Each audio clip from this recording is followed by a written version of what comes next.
Habitat for Humanity is finding ways to create long-lasting and positive change to the lives of families in need in Santa Clara County. Stay with us to find out about Habitat and how you can help.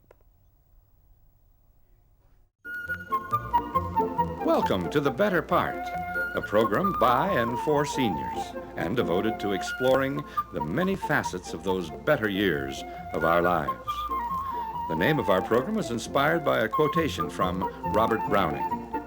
Grow old along with me, the best is yet to be, the last of life for which the first was made.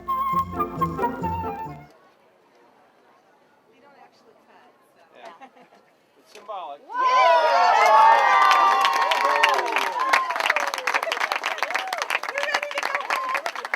I'm going to let the sack turn the key.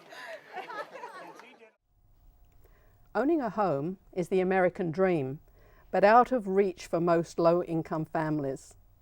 The Better Part would like to congratulate Habitat for Humanity Silicon Valley for completing their 50th home in Santa Clara County. Homes which change the lives of families in need. Homes built by volunteers of all ages. I'm Val Jeffrey, and I'd like to welcome as my guest Jennifer Simmons, Habitat for Humanity Silicon Valley's Executive Director. Welcome, Jennifer, and thanks for joining us. Thank you so much for having me. This is a pleasure. So who started Habitat for Humanity? Well, it was not Jimmy Carter. A lot of people believe that President Carter was our founder, but he in fact is just our most famous volunteer. And Habitat for Humanity was started by a gentleman named Millard Fullard and in Georgia, and it was out of the idea that the community could come together and help a family build and own their own home. He had seen this done in other places and felt that, kind of similar to a barn raising and whatnot, that a community could come together and help those less fortunate build and own their own homes. And you've got now to 50 homes in Yes. Silicon Valley. We have. It's quite exciting.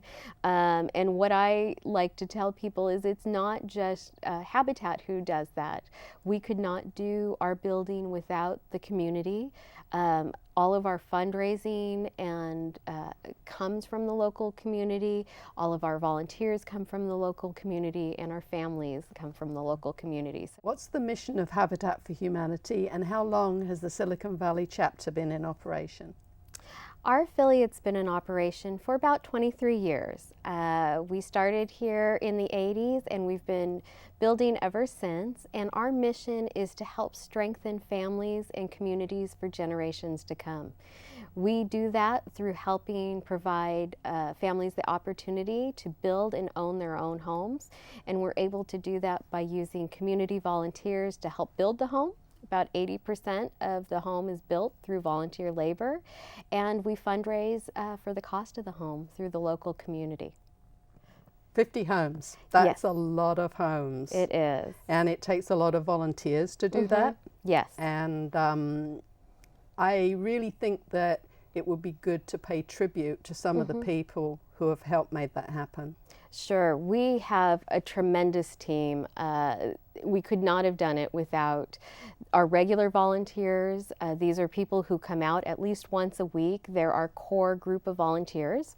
And people will say, you know, can I come volunteer for Habitat? And I say, yes, the average age during the week is 75. Come on out.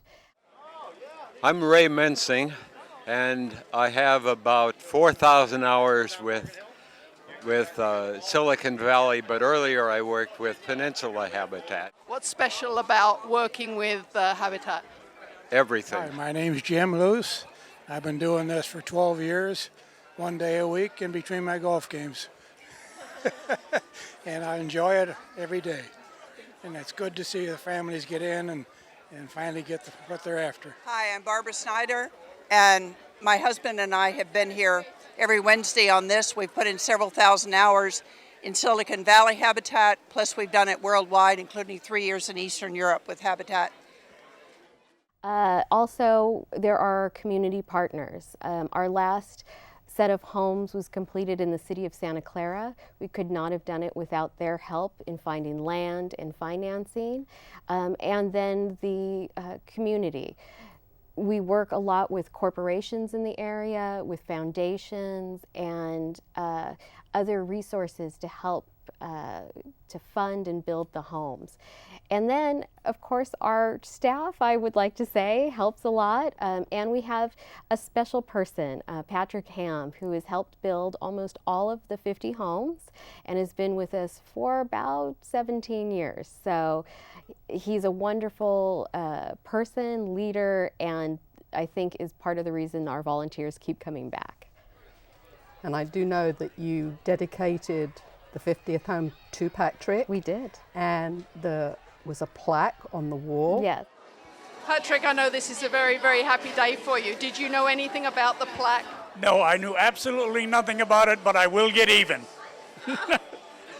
So how did they hide it from you? It's actually fixed to the house. I have no idea, but I'm going to be more careful in the future and monitor him closer. What's it like working with Patrick? Very, very enjoyable. Very enjoyable. Did he know anything about this plaque? I don't think so. I don't know. It's hard to say, but I don't think he did. So how did you keep it a secret from him?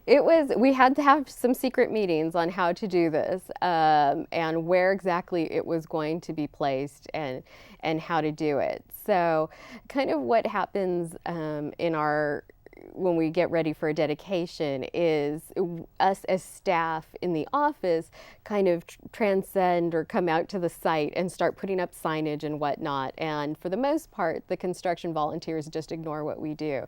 So we arranged with his site super, Brent Kuntz, to hang up the sign, and then we immediately put a marketing poster over it. So he just figured it was something we did, and it was hidden underneath, and he never checked.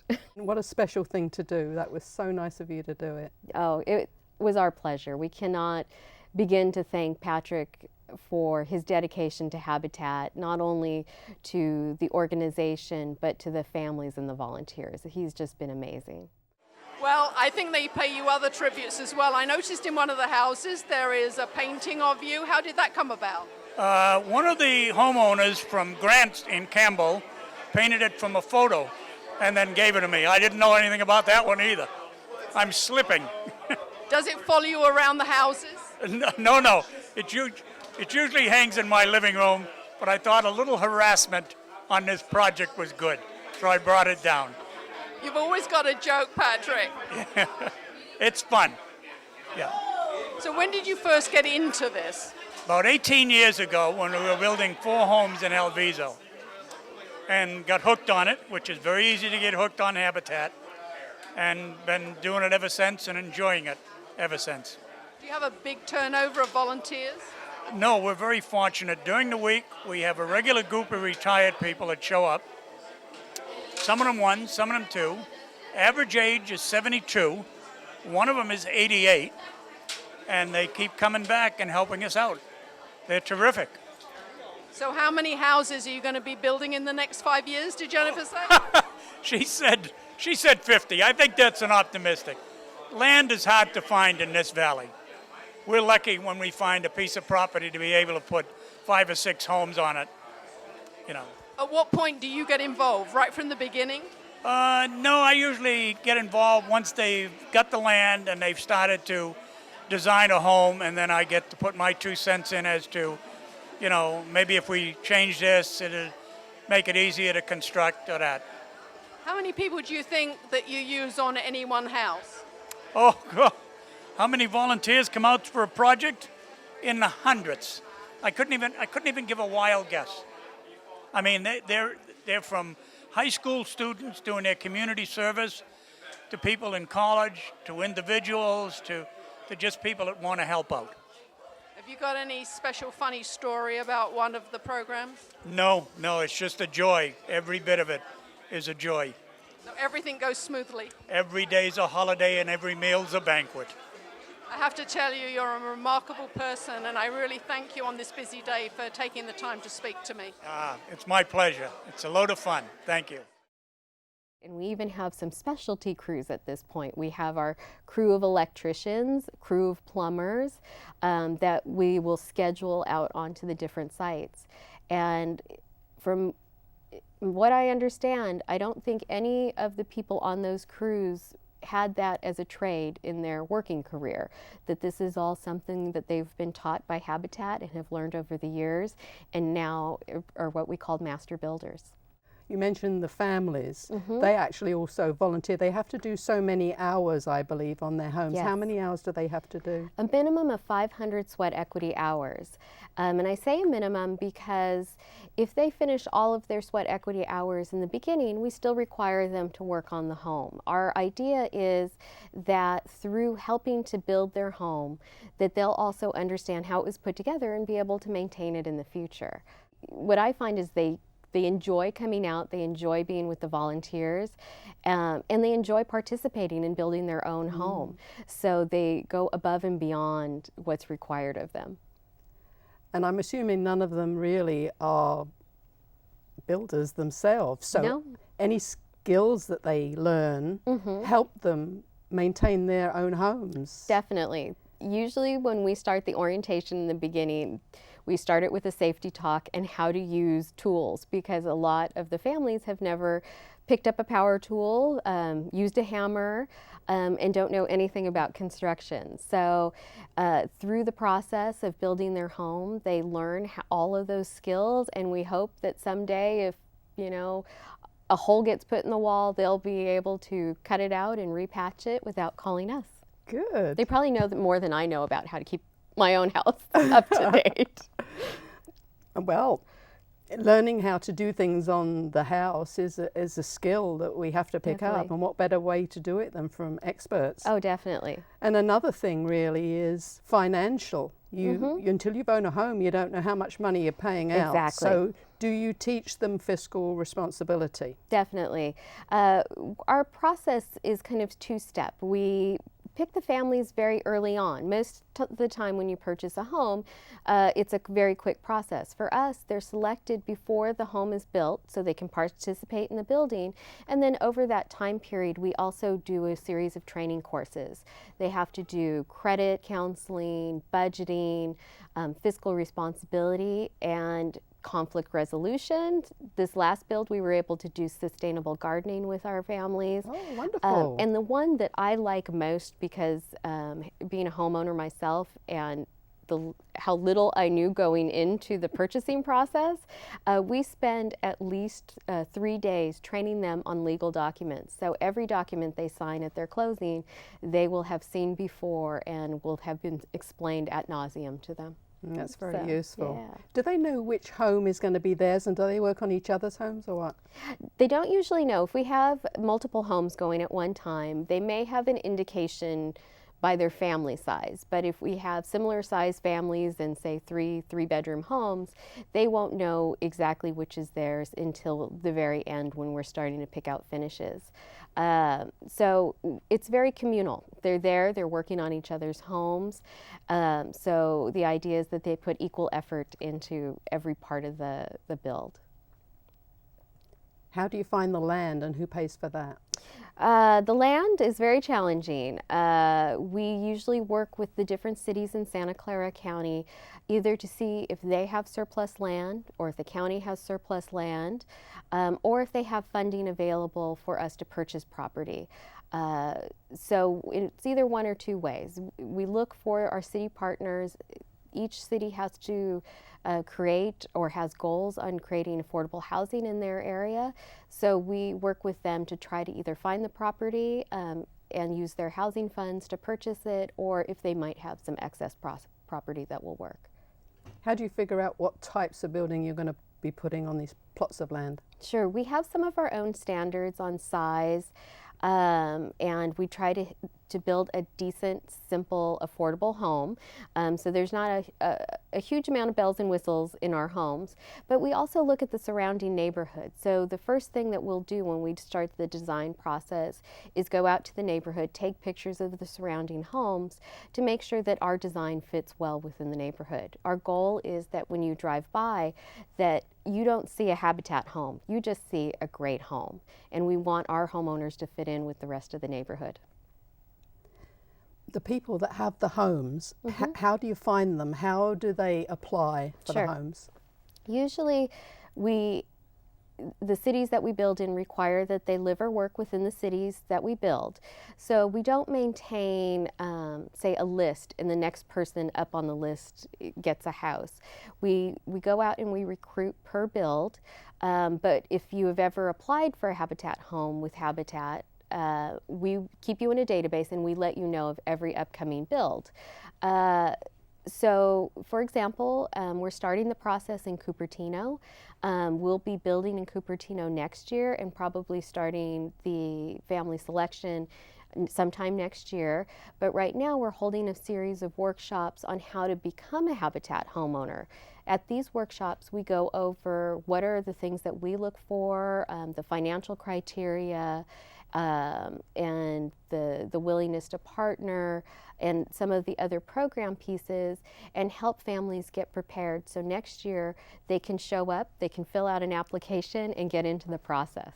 So they really, it's usually a year before that you start doing that, and then people apply the following year. And then how long does the whole process take? It can take between 3 and 6 months for us to select families, because once they have qualified financially, our volunteers on our homeowner selection committee will go out and visit them at least twice in their home.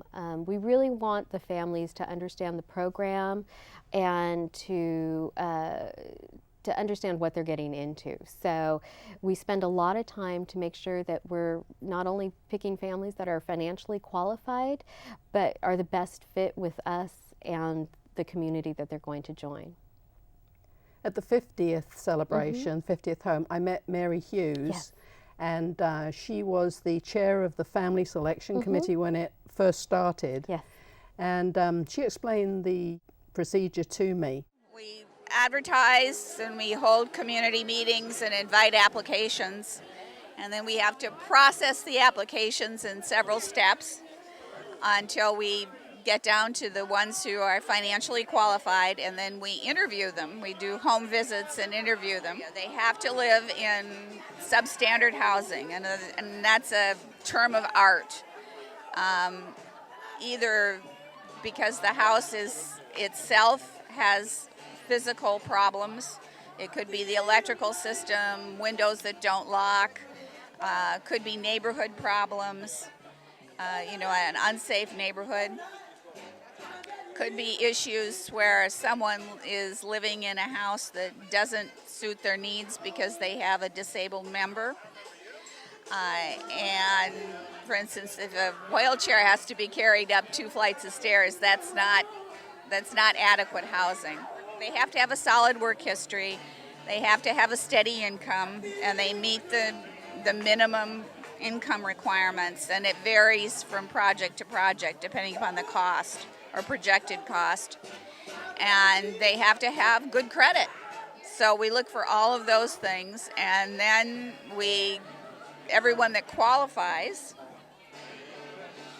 the committee also, by doing the home visits of visiting teams at 6 people, get a chance to meet them, and we discuss them and vote. Do the family selection committee make the final decision? They do. I will say that it's affirmed by our board of directors, but it's really our volunteers on the family selection committees that do the legwork to visit the families in their home, and then they recommend the finalists for panel interviews with myself and the director of homeowner relations, and then whomever qualifies from there gets voted on by the family selection committee, and then they're recommended to the board of directors for affirmation. So it's really our volunteers that help select the homeowners. The prices of homes around here, Cupertino, everywhere, Yeah.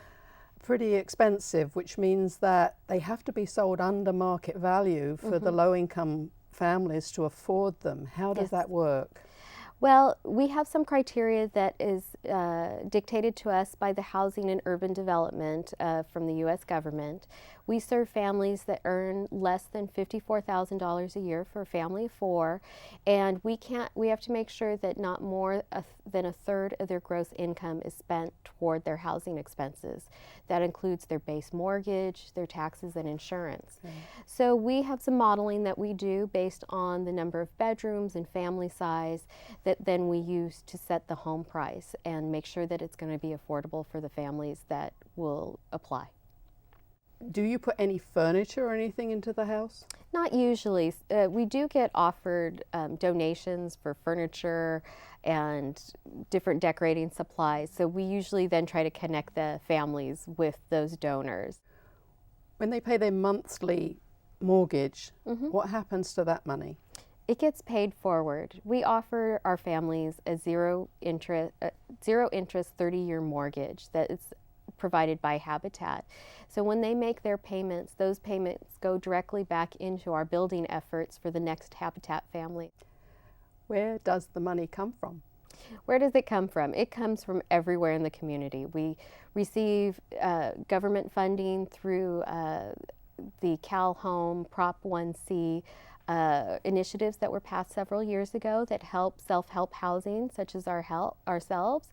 We also fundraise with individuals, corporations, our local cities, and the faith community. The faith community is a huge supporter of Habitat for Humanity. Fundraising is not a nice task. I don't find it a nice task. So I have to say it's not my favorite. Tell me about the committee, the wonderful people who do the fundraising. We do have a fund development committee. It's made up of board members and volunteers, and they do an amazing job. So what they do is we have different facets of fund development. Either they help with individual fundraising, there's special events to help plan and organize, and grant writing. I would say about 80% of our grants are written by volunteers. So it's a wonderful process where myself and the other people on our fundraising team get together with our volunteers, and we kind of divvy up the work to get the funding that we need. Do the International Habitat for Humanity give any funds? Not really. The way that the process works is, as a Habitat affiliate, we're wholly owned like a subsidiary. So we run ourselves. We have our own board of directors. We do all of our own fundraising to support ourselves, and we actually tithe money back to Habitat for Humanity International. So about roughly 10% of everything we raise, we send back to Habitat for Humanity to support their international building efforts. We do get support from International in other ways.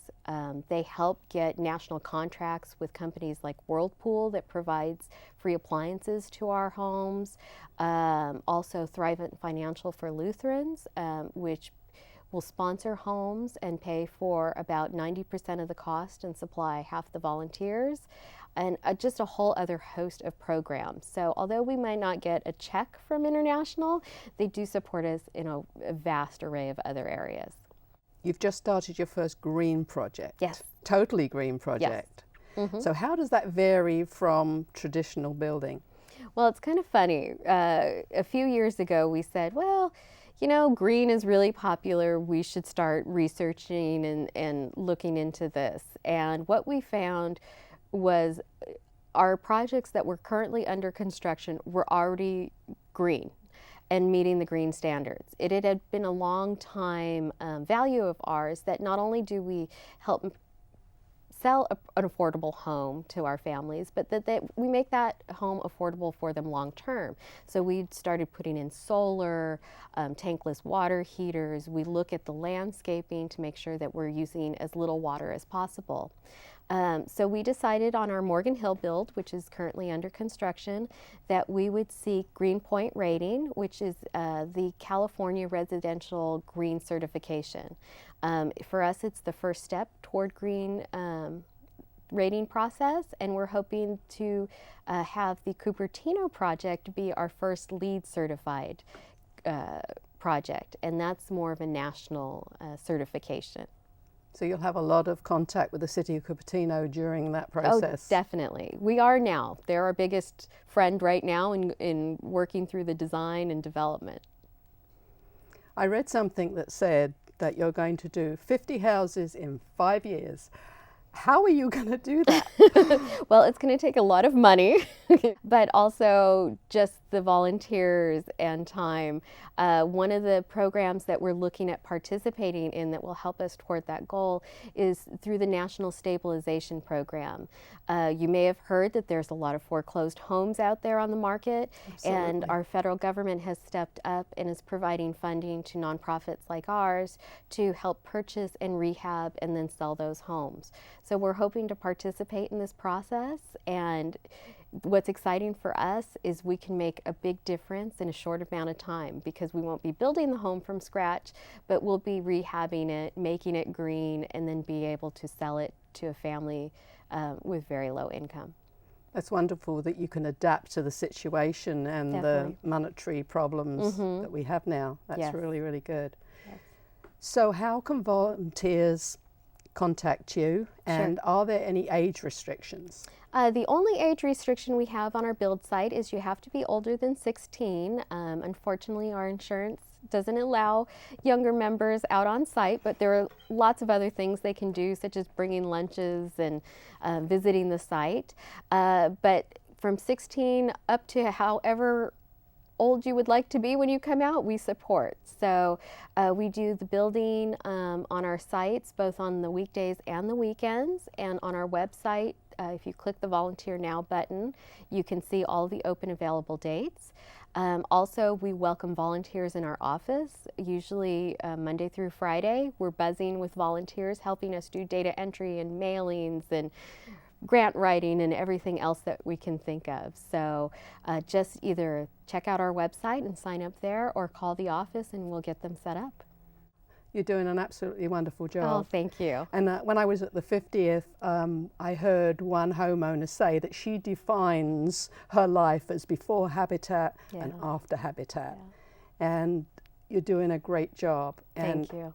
All of the families have got their homes because of Habitat for Humanity, and I hope this program in some way helps Habitat. Oh, Thanks so much for coming. Thank you so much for having me. A house is nothing more than nails and wood and pipes and wires. But a home is all of that, plus love, care, dedication, and pride.